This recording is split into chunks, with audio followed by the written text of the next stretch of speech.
著名华人政治家骆家辉先生，他曾担任华盛顿州州长，为全美首位华裔州长，曾担任联邦商务部部长。2011年，骆家辉先生成为史上首位担任美国驻华大使的华裔人士。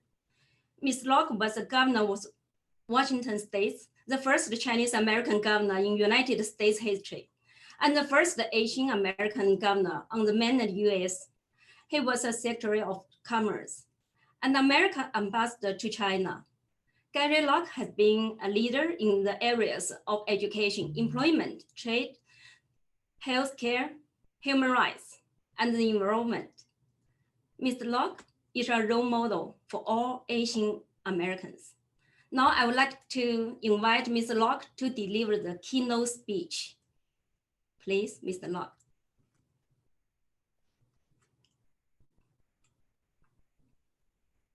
Well, thank you very much, Sunny, for the nice introduction. And thank you to the Chinese Alumni Association Alliance of Southern California for inviting me to your conference. I know we all wish we could be meeting and celebrating in person, but with COVID-19 pandemic getting worse in the United States, we must be safe for the sake of our loved ones.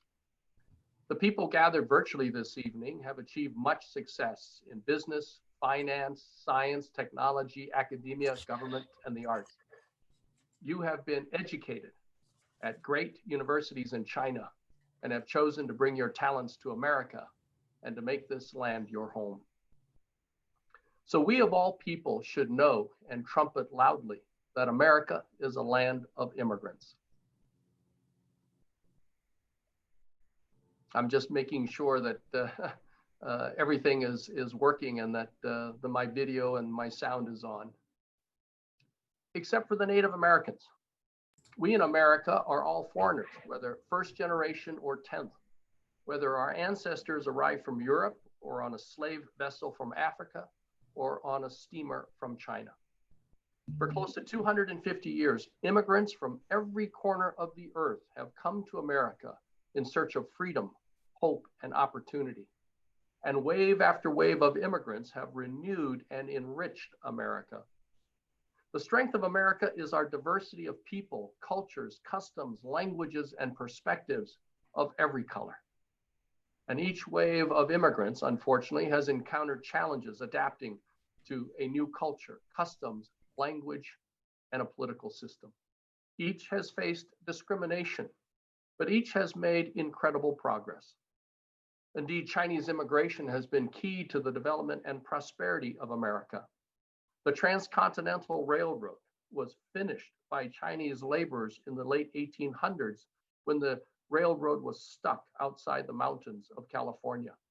And the very first engineer in the history of Boeing, that position was created in 1916 and went to a Chinese, ethnic Chinese, educated at MIT.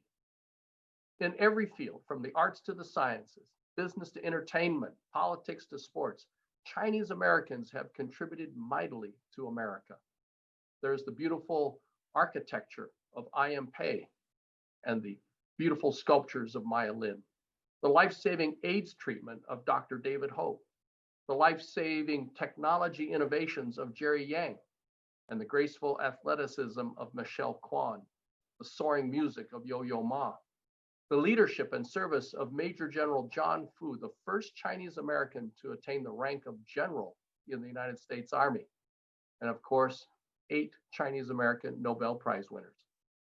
As Chinese Americans, we're proud of our heritage and our contributions of our ancestors to world civilization, the invention of the abacus and the seismograph, silk and cast iron, the compass and the clock, the paper and printing press, and acupuncture and herbal medicine. Like the Irish Americans who celebrate St. Patrick's Day, or Latinos who celebrate Cinco de Mayo. Our pride in our heritage does not mean we are any less patriotic or loyal Americans. 47 years ago, when President Nixon first visited China, it would have been difficult to imagine how the very simple society he encountered would so dramatically transform itself into the modern China of today.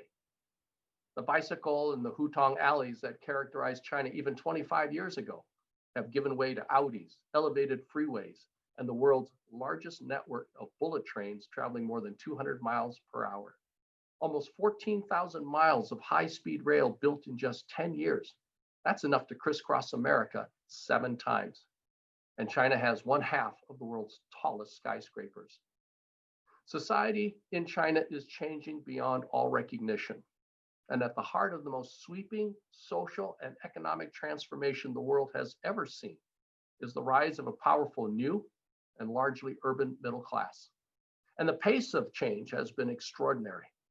As recently as the year 2000, only 4% of Chinese urban households were middle class. In 2 years from now, it's predicted to be 3/4 of all urban households and 45% of the entire population of China. And the upper middle class, which now makes up 14% of urban households, is expected in 8 years to rise to almost half the urban population. There are over 1 million millionaires in China and some 600 billionaires compared to only 65, 7 years ago. With the rise of the middle class, we're also seeing an explosion of Chinese tourists traveling within China as well as abroad. In fact, China sends more tourists abroad who spend more money than any other country. And I'm really proud to say that there's so many of those Chinese tourists and business people coming to the United States now made easier with the 10-year multiple entry visa to the Chinese. That's a change that I started to work on as soon as I arrived in Beijing as ambassador. When President Nixon first went to China, our yearly bilateral trade was less than $100 million, and two-way investment in each other's markets was close to zero. Only a handful of American jobs relied on trade with China. Today, roughly $1.5 billion of goods and services flow between our two countries every single day. China is America's largest export market outside of North America, with exports to China growing until recently almost 2 times the rate of exports to the rest of the world. And America is China's largest export destination, with exports exceeding all of the exports to the EU nations combined. More than 700,000 American jobs depend on producing goods and services exported to China. And more than 2.5 million jobs in the United States depend on two-way trade. With the success that they've achieved, Chinese companies have been going global and investing abroad. And the value of yearly Chinese investment in the United States soared from virtually zero in the year 2000 to $46 billion in 2016, although it has dropped to almost zero the last few years under policies imposed by President Trump. The investments in the United States run the gamut from high-tech, shale gas, manufacturing, entertainment, food processing, to real estate. And these Chinese companies employ more than 140,000 Americans. So measured against the past, our two sides have made enormous progress, and people in both countries have benefited from this deepening economic integration. It's against this backdrop of China's dramatic social and economic transformation that China and the United States find themselves in an intractable trade war. In a trade war, there are no winners, only losers on both sides: businesses, workers, and most of all, consumers. To be sure, American and foreign companies and governments have real issues with the industrial and economic policies that China has used to get ahead. Discrimination against foreign companies, sectors of the Chinese economy that are off limits to foreign investment, weak protections for intellectual property, forced technology transfer, government subsidies to government enterprises and advanced industries, and state-supported hacking. But one has to question whether the Trump administration's across-the-board tariffs, and to no one's surprise, the Chinese retaliatory tariffs, are the best way to address Americans' concerns. Prominent and respected economists and public policy leaders like former US Secretary Hank Paulson under President Bush have advocated that instead of tariffs, America should work with other nations to mount united and coordinated actions against China's unfair policies. But in a scenario of dueling tariffs, American companies, workers, and consumers are being hurt. The tariffs are not being paid by China, as the president says. but being paid by American businesses and consumers. Indeed, the New York Fed and the Wall Street Journal estimate that the tariffs are costing the average American household $800 to $1,000 more per year. So much of what American consumers buy is made in China with few substitutes available at a comparable price. On the other hand, Chinese tariffs on American goods entering China may not equally hurt Chinese companies and consumers because China doesn't have to buy American soybeans. They can buy from Brazil. They don't have to buy GE, MRI, or CAT scan equipment. They can buy German equipment. And they don't have to order Boeing airplanes. They can buy Airbus. In the last 40 years, ever since our two countries formally recognized each other, the US-China relationship has become the world's most consequential, most important bilateral relationship. But it's fair to say that US-China relations today are truly at a pivotal point. Besides trade, part of the tensions between the two countries have to do with US charges of espionage and theft of intellectual property and trade secrets by Chinese visitors and by Chinese Americans. This threatens US economic prosperity and competitiveness and endangers our national security. As loyal Americans, we should all be concerned about this. We condemn any such illegal activity and unequivocally believe that all such crimes should be prosecuted and punished. But there's a problem. Last year at a conference in Silicon Valley hosted by the Chinese American organization C100, two of America's most prominent American scientists, Dr. David Ho and Nobel Prize winner Stephen Chu, talked about the growing wrongful prosecutions of Chinese American scientists by the US government and the resulting lives ruined because of ethnic profiling, sloppy investigations, and a rush to judgment. Dr. Ho said that, African Americans have this phrase, driving while black, to refer to the tendency for blacks to be stopped unfairly by the police for minor traffic violations when white drivers are not stopped for the same behavior. Dr. Ho said that there's a new similar phrase that applies to Chinese scientists, researching while Chinese. Let's not forget the case of Sherry Shen, an expert in flooding who worked for the US National Weather Service. She was arrested and handcuffed in front of her colleagues, accused of spying for China by essentially illegally downloading data about dams from a restricted government database. But the truth is, Sherry never gave any sensitive information to the Chinese. In fact, she told the Chinese official interested in the topic that the information he sought was restricted and that any questions he had should be directed to her supervisors. Federal prosecutors eventually dropped the charges, and she was in fact exonerated by a judge, but she could never get her job back. And then there's the case of Professor Shaoxing Shi, chairman of the Temple University Physics Department. He was charged by the federal government several years ago for illegally revealing to professors in China blueprints of very sensitive lab equipment used in semiconductor research. The prosecutors dropped the case after they learned that the blueprints were not of sensitive equipment, but something that Professor Shi had invented himself. What's more, before the charges were filed, the designer of the so-called sensitive equipment told the FBI that the blueprints that they had were not of his sensitive equipment. And yet the FBI still arrested and charged Professor Shi. Chinese Americans in sensitive areas of science and technology, and even within the federal government, report being subject to greater scrutiny or held to different, more onerous standards of behavior. And we're not just talking about scientists and researchers. Chinese American civic groups are worried. They're concerned about all of our civil rights.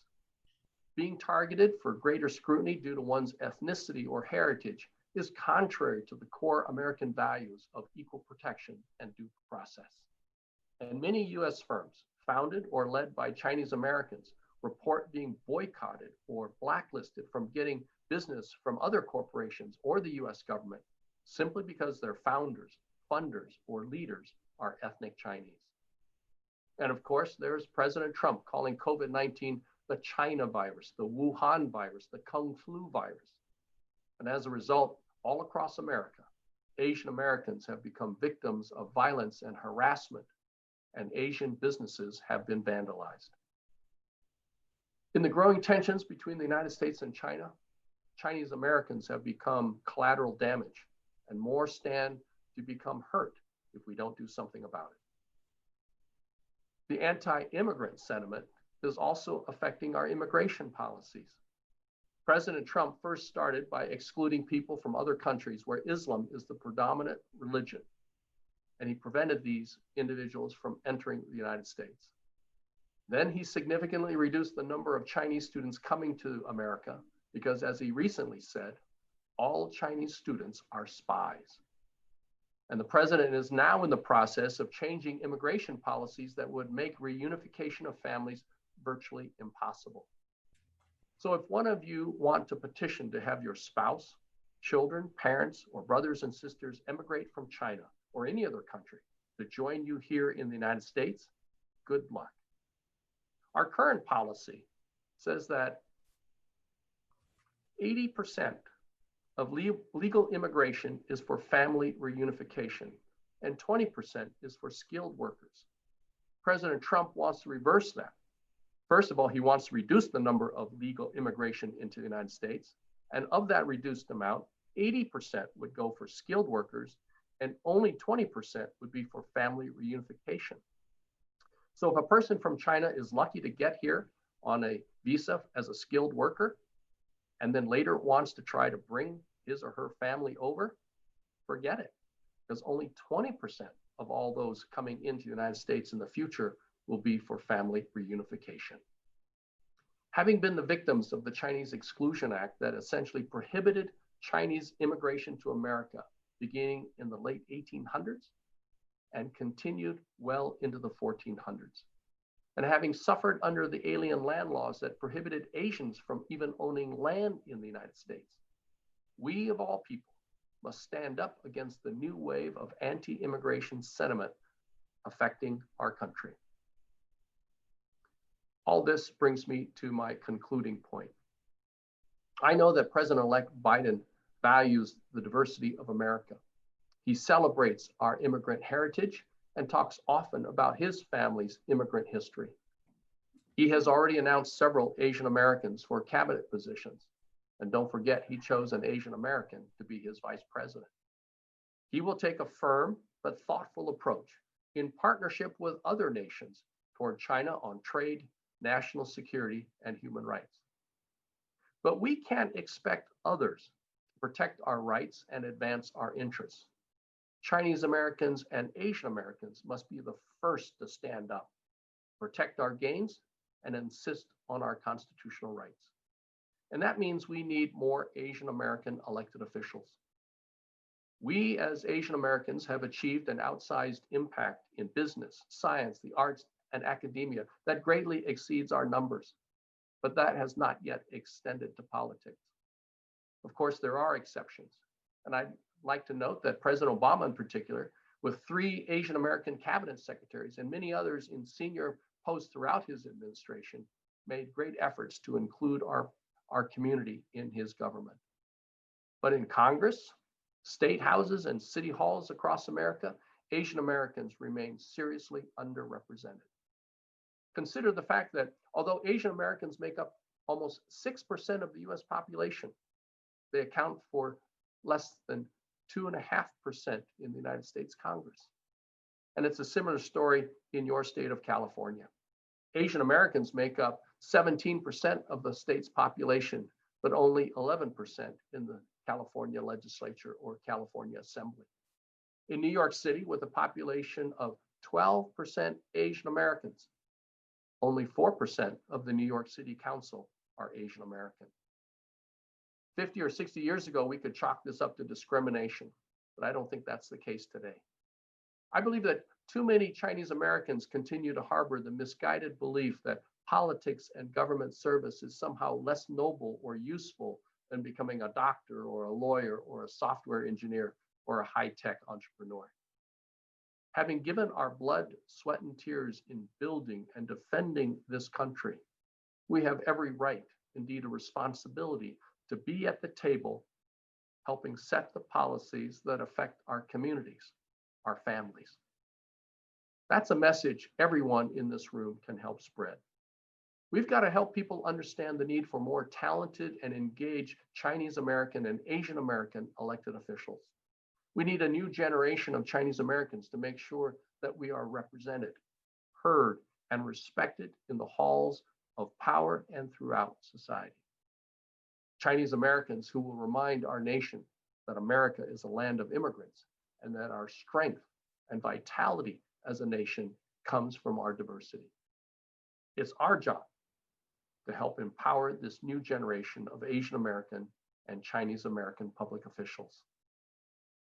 So thank you to the Chinese Alumni Association Alliance of Southern Cal for bringing us all together, to remember the journeys in this great nation, to focus on the issues and challenges facing Chinese Americans, and to gain insights and tools to move our community forward. Thank you very much for inviting me, and have a great evening. Thank you so much.